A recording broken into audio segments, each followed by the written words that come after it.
So if you're a self-published author or you're an author published with an independent press and you're trying to figure out how to reach more readers, you've probably thought about getting your books into more bookstores. And you may be curious about what an independent bookstore is looking for in a relationship with an author. What do we need from you and what do you need from us? Let's talk about it. Look, I know this conversation can be a little difficult because there's a lot of emotion involved in writing a book and putting that book out into the world. There's a passion and a love for the experience of writing. There's a love for the story we've created. It's a really close thing, right? It's a personal thing to write. But we have to understand as writers that the moment we produce or publish that book, whether we do it ourselves or do it through a press, it is now a retail product. It is a business decision for others. It may not have been a business decision for us as writers, but it is a business decision for us, the bookseller, and the publisher, and everyone basically outside of the I just wrote a book world is looking at this as either a consumer or a seller. Now, you may not like the fact that that is the case, but it very much is the case. I buy your book, I spend money for that book. This is a financial decision for me as a book seller. It's also a financial decision for a book buyer, otherwise referred to as your reader, right? So your readers are making a financial decision when they decide to buy your book. We have to get them over that threshold, that hesitation to buy yet another book. Their TBRs are huge. They've got all this going on, but they want a book. They want to shop. They want to go explore a new writer. How do you help them choose you? How do you get to the point where they're like, this is the book I want to read. This is the book I want to buy, especially if they haven't been told to do that or have been inspired or motivated by some external force like social media or book reviews or whatever, right? So I'm looking at this through the perspective of a buyer that walks through the doors of my bookstore and interacts with me, a bookseller. And guess who's not in the room to sell their book?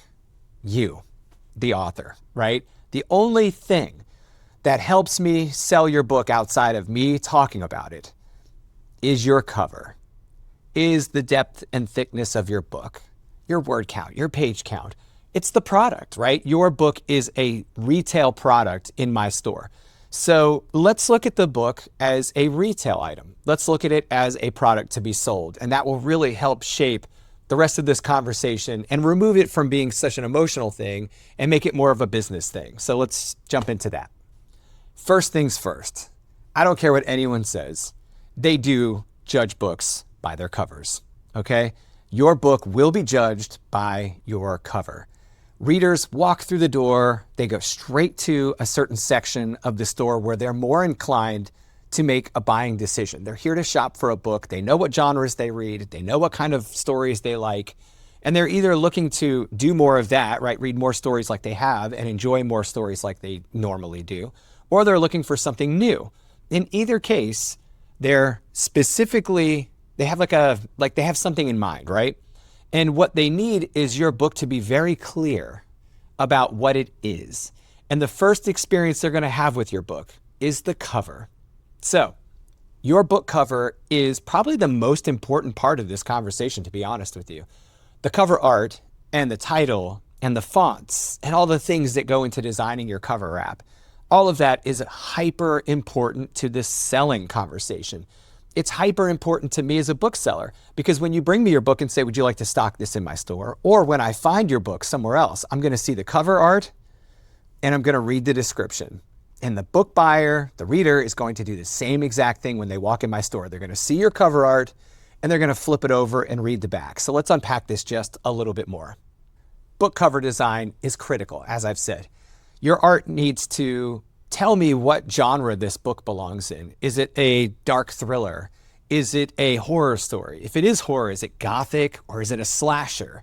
Is it contemporary or is it classic, right? Like the tone you set with your book cover art is going to be hyper important. If I scan a different shelf in a different section of the store, I'm going to get a different feel for the types of books that are here.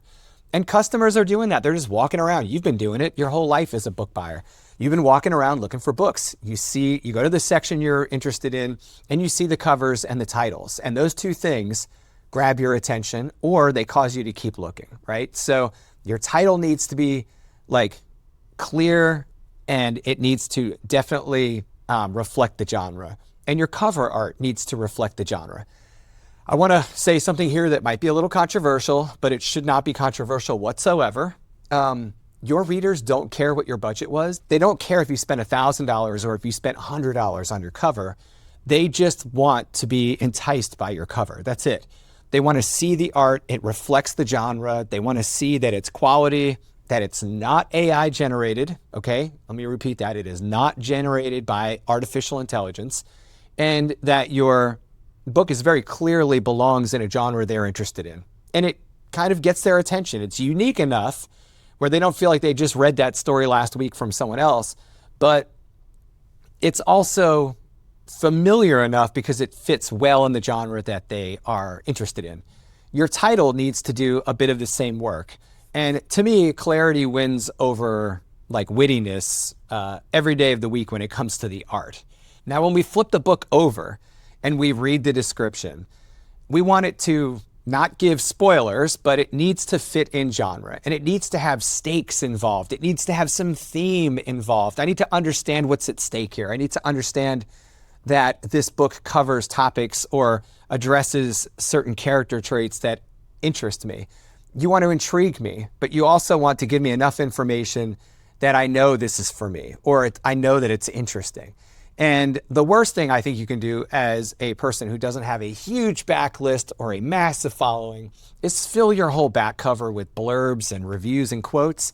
Like, no one cares about that. What a reader in my store is looking for is your book description. They want to flip it over and see a description that grabs their attention and makes them want to read your book. Now, I'm not going to unpack how to write a masterful book description in this video. That is better left to other means. In fact, I recommend you look at a book called The 3-Story Method, written by Zach Bohannon and Jay Thorne, for an easy way for you to approach, and a very clear way and an effective way for you to approach book descriptions, blurbs, elevator pitches, all those things. That's better suited for that environment than this video. So go check out The 3-Story Method. But in the end, I need your book description to entice the reader. And much like the cover art, it has to show me enough about the story that I know it fits in the genre I'm looking for. I know it's interesting to me, and I know I haven't read this story 100 times already, right? The other thing that they're not necessarily looking for is all of you, right? Like, it's cool that you have an author photo in your book, but I don't want your back cover to just be a picture of you. Like, that's great, but that means I have to take another step now to go look for your book description. And every step a reader has to take to make a buying decision is one more opportunity for them to say no. So what you want essentially is for a reader to pick up your book, see the cover, get excited about diving in one step further, flipping the book over, reading your book description, and making a buying decision. That's it. That's as simple as this gets. So yeah, let's do that, right? Let's make a good decision about our cover art. No AI, invest in something that is professional looking, that fits the genre, that will entice readers to continue looking further, and eventually sells the book. So pricing is the other critical element here to your book sale. And so we've got a cover, we've got a good description. The next thing they're looking at is the price. If it's a hardcover, they're expecting to pay hardcover prices. If it's a paperback, they're expecting to pay paperback prices. And those two should never be swapped, right? And you should also be charging like right around a norm for that type of book. They walk in with an expectation kind of baked into their brains about what they're going to pay for a paperback and a hardcover, and you should fit naturally into those areas for format. If your book is priced too low, it's a flag. If your book is priced too high, it's a flag. And so don't walk into my store with a hardcover edition of your book and ask for me to sell a $60 hardcover. Like that's going to be damn near impossible for me, right? Like the average price of a stout hardcover right now is $30. And don't walk into my bookstore with a paperback and ask me to charge $6.95 for it, because that's like half the price of most paperbacks. And so I can't really profit off of that sale. And the readers are going to be really concerned about why the price is so low. So we've talked about cover design. We've talked about pricing and format. Let's talk about the conversation between you, the author, and me, the bookseller. In this case, the book buyer, right? Because I have to buy your books from you in order to sell them to our readers. Your customer is my customer, and I tend to know my customer pretty well. So I know what my customers are going to be interested in. I know what I expect out of a book, and that needs to be ingrained in your head as the author coming into the shop to talk to me, that I have a pretty good idea what books I sell and what books I cannot sell. And so there has to be a mutual respect there. I understand how much work you put into your book, and I understand you might be nervous or excited or a little anxious about having a conversation with a bookseller. And so I need you guys to walk in understanding that I can't say yes to every book. I have to say no to some books. I just have to. My budget is a concern. I would prefer to buy your book from you than put it on consignment. I personally don't do consignment. Let's talk about what that looks like. If you're an author and you bring your book into my shop, I'm going to want to pay you what I pay Ingram, which is the distributor that I buy most of my books from. I'm going to pay you the 60% of retail price that I would be paying Ingram. You can keep the distribution fee that Ingram would normally take. That's how you benefit from this conversation. I'm going to pay you 50 to 60% of your book's value, because that's normally the range that I end up spending to get the book from a distributor, whether you're publishing through Ingram or you're publishing through one of the other book distributors that I work with. So I'm not going to pay you 80% of your book's retail value. I'm going to pay you 50 to 60. The other thing is I prefer to buy those books from you, and I'm going to buy a small quantity so I can test the book in the shop. I might only buy 1 to 5 copies. Normally I buy around 2 to 3 copies. And I'm going to put it out. I'm going to give it a chance to sell and see what it does. And if it doesn't sell, it's a lower risk for me. If it does sell, I'll be contacting you. So bring a card with your contact information on it, your email address. It doesn't hurt to have like a slick sheet or like a pitch sheet along with your book that I can read. But I should be able to sell your book based off of your book cover description and the cover, right? Like we talked about earlier in the video. So I'm looking for a book that I can sell, that'll pretty much sell itself. I'm looking for a low quantity that I can test in the shop. And I'm looking for an author that appears to have invested in a professionally published book, whether they're indie published or not, right? That's what I'm looking for. I'm looking for a professional partner. I'm going to pay you probably from my PayPal account, or I may even pay you cash, but I have to be able to track that payment. I need to be able to claim that as an expense, a legitimate business expense at the end of the year. So be willing to work with the bookseller on how they are set up to pay you. We can't possibly fit every author's model that walks in the store. If you traditionally sell your books one way, that might not work for us. You should be willing to work with us. I can't, like I said, I don't know how many bookstores you're selling your book to, but I can guarantee you it's a less number than the number of authors I'm buying books from. So you have to work with me on the way I buy your book. Consignment is a whole different deal. That's where you're going to put your book in my store at no cost to me, and I'm going to sell your book. And when it sells, I will give you a percentage of the sale. Now, I personally do not like consignment because I hate tracking those types of sales relationships and then contacting you to send you a check or to have you come in and pick up payment or to send you money via whatever payment method we've established. I don't want the responsibility of tracking all that. And I don't do that for the other books I bring in my store through traditional ways. So I prefer not to do consignment. What's the downside for me as a bookseller? Well, if I buy your book through a distributor, 9 times out of 10, I'm going to have the opportunity to return that book to the distributor if it doesn't sell. What I don't want to do is contact an indie author and say, hey, come pick your books up and give me my money back because I couldn't sell your books. That is a terrible conversation to, I'm not doing that. So if I buy your books, I'm taking all the risk that I can sell them. And I'm going to buy your books from you at that 50 to 60% of your retail price, knowing that I took on all that risk of making the sale. That's why I want a low quantity. That's why I want to test your book in my shop before I invest in a larger purchase. And I need you to be like understanding that I'm taking a risk by buying your book. And yeah, that's like the reality of book selling. You know that the book industry isn't necessarily flush with all the cash, especially indie bookstores. So it means a lot to me to say yes to buying an indie book. And I'm more inclined to say yes than no if all those other things have lined up. I know your book will sell in my shop based on the cover art, the book description, and your reputation as an author. If all three of those things can come together, we're probably going to say yes. I'm probably going to buy a handful of your books and test it. And to prove that this is the way I've done business and that it's worked for me, I want to give you an example. My highest selling book in the holiday season of 2025 was an indie published book from a local author. Yes, it contained all the stuff that readers of dark romantasy in my area were looking for. The cover art was there. It was a chunky boy.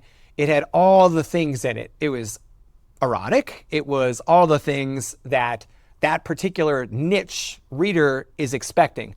The price was reasonable. The print looked, good and professional. All the stuff is there. The book was a sellable product, and the content was selling that book. And people would come in and say, I'm looking for X. And I could immediately point to that book and said, this book does all the things you're looking for. And I sold that book like hotcakes. I have not read that book. I'm not going to end up reading that book, but I could sell that book. And other people were recommending that book to other readers, and they were coming in specifically looking for that book. This is like the best case scenario, is that the book was sellable, the author was respected, and the story was selling itself after I sold it. So yeah, I'm happy to invest in an indie author. I'm happy to invest in a new release, but I did test that book at a small quantity. I think I bought 3 copies of it and said, let me get your information. And then I immediately sold out of those 3 books, emailed the author and said, can you bring me more? And now every time I buy that book from that author, they're bringing in quantities of like 5 to 15 books, depending on what season and all the things.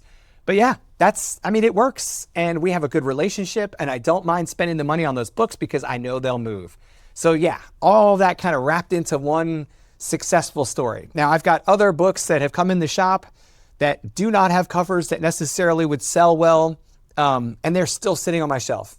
And every time I look at them, I kind of die a little inside because I know there's probably a very well-meaning author there with a good story, and they just didn't put the effort into the cover design, and I can't get the book to sell itself. And so I've opted to just buy your book from you and not call you back to come get it.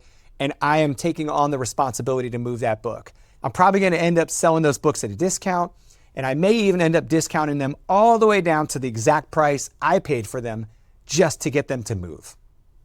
That does not sound like a mutually beneficial relationship, does it?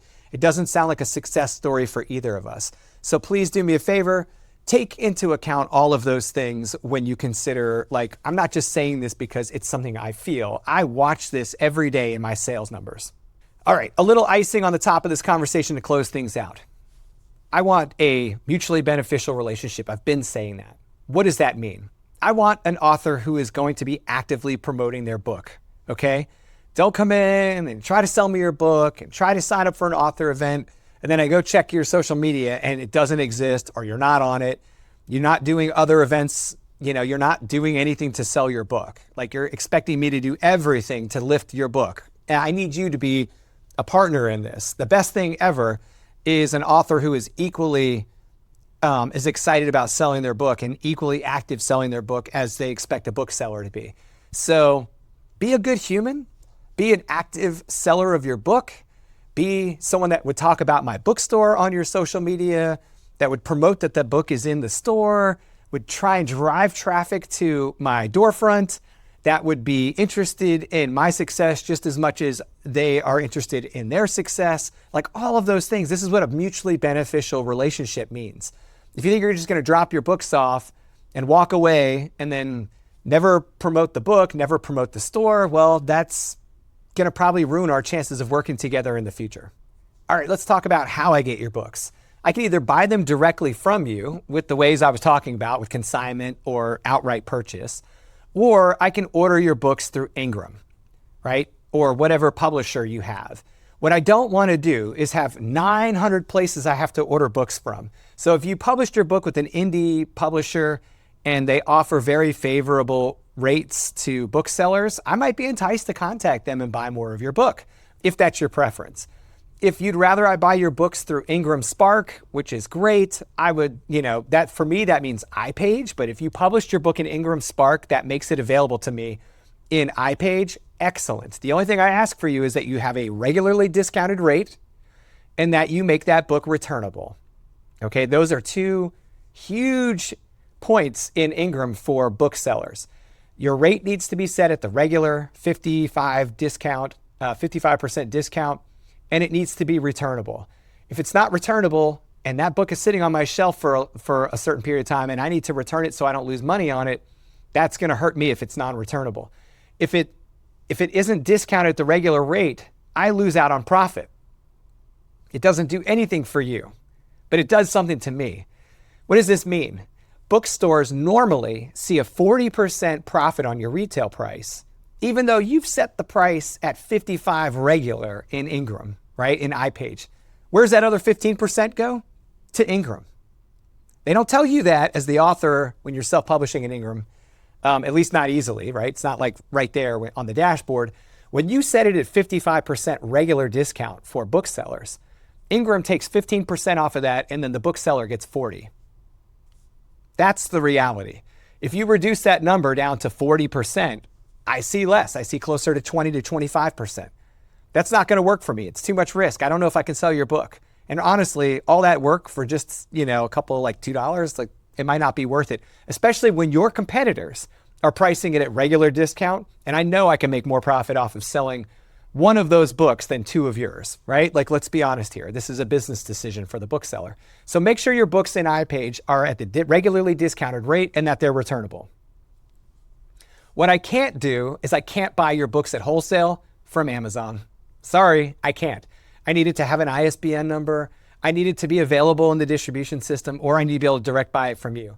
Amazon does not give me the ability to wholesale purchase books from you. And oftentimes their ISBNs that you buy through them are not easily identified by my sales system. And so if I scan your book's metadata, by barcode scanning it to try and ingest all your book's data into my system, there's times when if it's exclusively published on Amazon and it's an Amazon exclusive ISBN that I don't get your metadata for the book. I can't see the price. I can't pull your book description into my system. I can't pull the cover art into my system without manually doing it. That's a huge headache for a bookseller. So if you sell your books on Amazon, make sure that if you're buying your own ISBN through Boker, that you're making it an active listing in Boker and that all that information is easily ingested into my system when I scan the barcode to try and enter your book into my inventory, because I may be selling your book on my online website. I at least want it to be the system that I operate in store, my point of sale system, to ingest your metadata so that I can see it and I can sell your book. But Amazon makes that harder for me. And I'm not going to say that it's impossible, because there are times when I can scan the book and I can pick that information even though it's available to Amazon. But what I can't do is I can't buy your book from Amazon. So if you're exclusively published through Amazon, you still need to direct sell that book to me, because I cannot buy wholesale books from Amazon. All right, guys, so that's pretty much it, right? We've talked about the cover design, we've talked about the back cover description, we've talked about pricing, we've talked about how you distribute your book, we've talked about how I can buy your book from you on consignment or direct sale, all these things, and you promoting the book in the bookstore and me promoting your book and you as an author, all of this has to be mutually exclusive and all of it has to be on the up and up. And there's a lot I dumped here, right? There's a lot. But I need you watch it over again if you need to, and make sure you guys are commenting below. Tell me what is better for you. Tell me what you have questions. I want to answer those questions for you. So ask your questions in the comments below. If you haven't been to the channel before, my name is Lucas. I'm the owner and bookseller here at Spineless Reads in Williamsburg, Virginia. This is my YouTube channel. I would love it if you guys subscribed, like the video, and tell all your friends about it so that we can keep this thing going. All right, I'll talk to you soon.